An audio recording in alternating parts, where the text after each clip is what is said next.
"This company has grown too big for you, Alex. Maybe it's time to retire," said my partner James. I smiled and said, "You're right." But my hand went to the USB in my pocket containing the files. For 5 months I had been tracking James's accounts in Bermuda, his fake transfers, and the money he stole from clients. While he was preparing to kick me out of the company, I was quietly gathering evidence to send him to prison. The rules of the game were about to change. My name is Alex Richardson. I'm 45 years old, and I've been working in the tech industry for 20 years. This is the story of how my 8-year business partner tried to deceive me and how I outsmarted him. In 2016, James Morrison and I founded a cybersecurity company called InnoFlow Systems. I handled the technical side. James handled marketing and sales. The first years were genuinely good. The company grew, our clients increased, we started making profit. James and I met during our MBA program at Stanford. Back then we were both in our 30s, ambitious, wanting to do big things in the tech sector. James was charismatic, loved talking to people. I was more introverted but very good at technical matters. The company's first office was a small place in San Francisco. It had 3 rooms. We had 8 employees. James would meet with clients. I would develop products. The partnership was James 51%, me 49%. I found these ratios natural at the time because James had taken more financial risk. The first 5 years were really good. The company grew 40 to 50% annually. Fortune 500 companies became our clients. We started working with giant companies. By 2021, we had 50 employees. Our annual revenue exceeded $15 million. But from the beginning of 2022, James's behavior started to change. He was traveling more, saying, "I'm looking for new clients." He was spending less time at the office. He also started being more secretive about financial matters. We used to check the company's financial situation together. But after 2022, James started saying, "I'll handle the financial reports." He'd say, "You focus on technical work." I found it normal at first because I was really busy. We were developing a new product. My first suspicions began in summer 2023. While playing golf with David Chen, CFO of our client Bank of America, we talked. "I ran into James in Bermuda last month," he said. "What business did he have there?" I asked. "I don't know, vacation I guess," David said. But James hadn't mentioned going to Bermuda to me. In fact, that week he had said, "I'm on a client visit in Los Angeles." Why had he lied? That evening I asked James, "Where did you go this month?" "Los Angeles, Seattle, and a bit to Las Vegas," he said. He didn't mention Bermuda. Next week I looked at the company credit card statement. Among James's card expenses was Hamilton Airport Car Service. Hamilton is the capital of Bermuda. There was also a Royal Naval Dockyard Hotel reservation. James had definitely gone to Bermuda, but hadn't told me. At this point, I decided to be more careful. I started observing James's behavior. In September 2023, what I noticed was this. Payments from some of our big clients were reflected in accounts with delay. For example, Tesla had made a $500,000 payment, but this money appeared in the company account 3 weeks later. The normal process was 2 to 3 days. When I asked James, he said, "There are delays in the banking system." But when I spoke with Tesla's CFO, they said they had made the payment on time. There was no delay. That's when I realized James was redirecting payments to another account, then transferring them to the company account. But why? And where was the money staying during that interim period? In October 2023, I made my big discovery. In a file James had forgotten on his desk, I saw documents labeled Bermuda Monetary Authority. They were documents related to financial transactions in Bermuda. There was also a letter from a company called Cavendish Trust Services. That night when I got home, I researched on Google. Cavendish Trust Services was a firm that establishes offshore companies and provides trust services in Bermuda. So James had established a company in Bermuda. At this point, instead of directly confronting James, I decided to be smarter. If he was really committing crimes, I should gather evidence. In November 2023, I hired a private detective. I found Harrison Blake, who worked in San Francisco and specialized in white-collar crimes. Harrison was a former FBI agent, now working as a private detective. Investigate James Morrison's financial activities, I said, especially offshore accounts and extra-company transactions. Harrison brought his first report 2 weeks later. He had found that James had established a company called JM Holdings Ltd. in Bermuda. This company had an account at HSBC Bermuda. There was also another company called Morrison Ventures in the Cayman Islands. These types of structures are usually used to evade taxes or launder money, Harrison said. But we haven't proven anything illegal yet. In December 2023, heavier evidence came. Harrison discovered that James had been redirecting some of the payments received from company clients to JM Holdings over the last 18 months. The total amount was $2.3 million. The process worked like this. Client makes payment to TechFlow, but James redirects this payment first to JM Holdings account. He keeps it there for a few weeks, then makes a 15 to 20% deduction under the name of interest and transfers the remaining part to TechFlow. This is outright fraud, Harrison said. James, as a company partner, is pocketing client payments. In January 2024, I understood how serious the situation was. Harrison's detailed investigation revealed.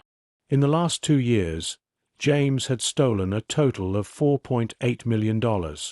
There was $2.3 million in the Bermuda account. There was $1.9 million in the Cayman account. The remaining $600,000 was distributed to various shell companies. It also came out that James was issuing fake invoices. He was receiving fake service invoices from non-existent consulting companies, paying TechFlow's money to these companies. But these companies were actually shell companies under James's control. In February 2024, I learned James's real plan. Harrison discovered that James was meeting with an investment banker, trying to sell TechFlow. He was showing the company's value as $45 million, but the real value was much lower when the stolen money was taken into account. James will sell the company and take his money, then disappear, Harrison said.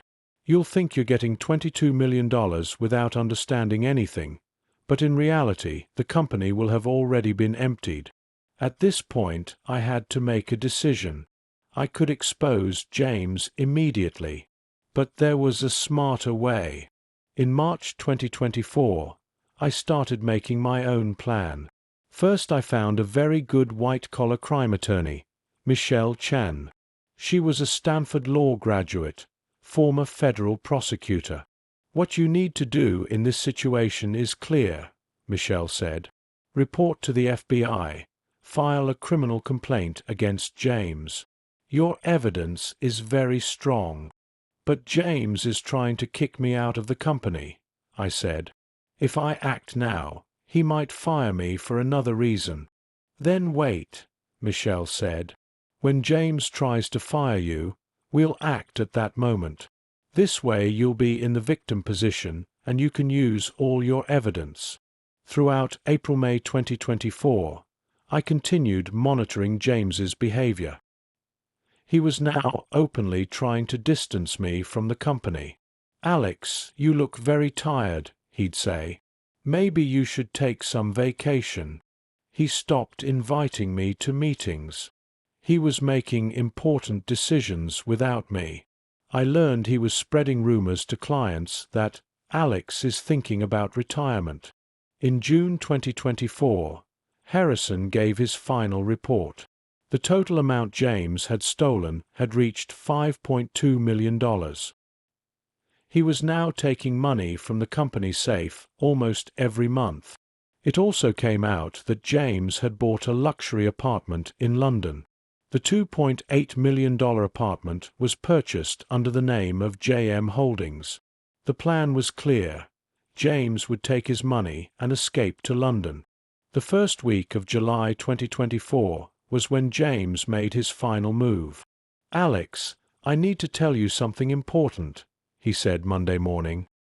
He was sitting behind the glass desk in his office. I was in the chair across from him. "This company has grown too big for you," he said slowly. 50 employees, $15 million revenue. Maybe it's time to retire. I acted as if I was surprised. "What do you mean, James?" "Think about it this way, Alex," he said with a fake sincere voice. "You're 45 years old, you've worked hard, you're tired. The company can buy your shares. I'll give you a good price, and you can relax." "How good a price?" I asked.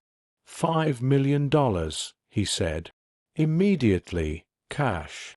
This amount was about 11% of the company's value. James was trying to swindle me. "I need to think about it," I said. "This is a very sudden decision." Of course," James said. "But don't think too long.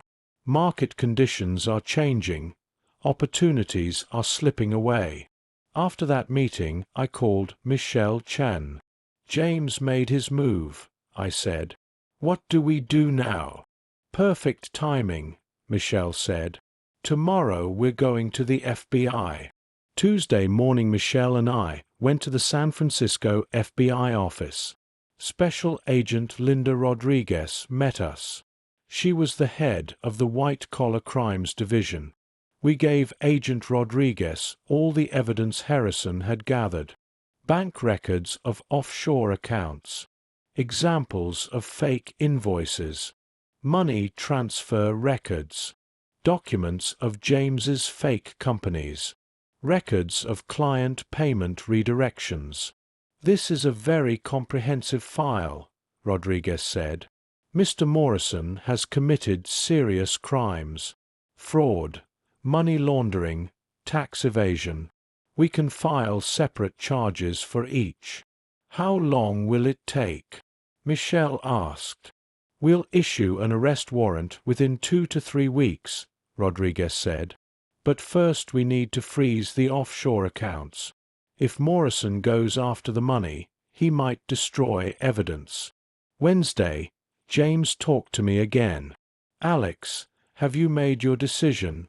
he asked. "The $5 million offer is still valid." "I accept," I said smiling. "But I want to consult with a lawyer first. Let him prepare the documents." James was very happy. Of course," he said. "We'll handle it as soon as possible." That night I called Harrison. "James will probably try to transfer the money from the Bermuda account tomorrow," I said. "Inform the FBI. Have them freeze the accounts." Early Thursday morning, the FBI froze all of James's offshore accounts. In Bermuda, Cayman, BVI, a total of $5.2 million was blocked. James didn't know yet. Friday, James had supposedly prepared the documents in his office. "Alex, come sign these documents," he said on the phone. "Your $5 million check is ready." When I went to his office, James was smiling. On the desk was a sale contract. Next to it, a $5 million check. "Sign this, Alex," he said. "This will be a new beginning for you." I took the documents, pretended to read them. Then I said, "James, before signing, I want to tell you something." "What is it?" he asked. I took the USB out of my pocket. For 5 months I've been investigating your accounts in Bermuda, your fake transfers, and the money you stole from clients. James's face turned white. What are you saying, Alex? JM Holdings, Morrison Ventures, fake consulting firms. I know everything, James. You stole $5.2 million. James stood up. You. What did you do? I gave all the evidence to the FBI, I said calmly. Your accounts have been frozen. They'll arrest you tomorrow. James collapsed into his chair. Alex, listen to me. I'm not listening, James, I said. We were partners for 8 years. You deceived me, robbed the company, treated me like a fool. I can return the money, he said pleadingly. We can act like nothing happened. Too late, I said. Agent Rodriguez is coming tomorrow morning. That day James left the office early. In the evening I got news from Harrison. James went to the airport. He's probably trying to escape. But the FBI was already ready. James was arrested at LAX while trying to board a plane to London. The following Monday, news of James Morrison's arrest appeared in the San Francisco Chronicle. Local tech executive arrested for $5.2 million fraud scheme. The court process lasted 8 months. James's lawyers tried to make a guilty plea bargain, but it was too late. The evidence was so strong that the jury gave a guilty verdict in just 3 hours. James Morrison was sentenced to 12 years in prison. He also had to pay back the $5.2 million he stole, the apartment in London, money in offshore accounts, assets in fake companies. Everything was returned to TechFlow. I became the 100% owner of TechFlow. The company now operates cleanly. Our clients' trust has returned. As of the end of 2024, our revenue reached $18 million. I hired a new COO to replace James, Sarah Williams. She comes from Goldman Sachs, very meticulous about financial matters. Now every expense in the company is examined in detail. The lesson of this story is, trust is very important in business partnerships, but control is more important. I had trusted James too much, left financial matters to him. This was my mistake. But being patient with James instead of immediately exposing him, gathering evidence worked to my advantage. If I had directly accused him, he could have destroyed evidence. Waiting, acting at the right time was smarter. Harrison Blake still works for us. He now does background checks on all our employees. He also audits the company's financial activities monthly. A trust but verify policy is implemented. Michelle Chan also continues to be our legal advisor. We're making new partnership agreements, but this time everything is crystal clear. I sometimes feel sad for James. We were really good friends for 8 years. But greed led him down the wrong path. He wasted friendship, partnership, trust for money. I'm currently 47 years old. TechFlow is a strong company. Maybe I'll really sell it in a few years, but this time at the right price, in the right way. Final word. Sometimes the biggest betrayal comes from the closest person. But with patience, intelligence, and right timing, any betrayal can be overcome.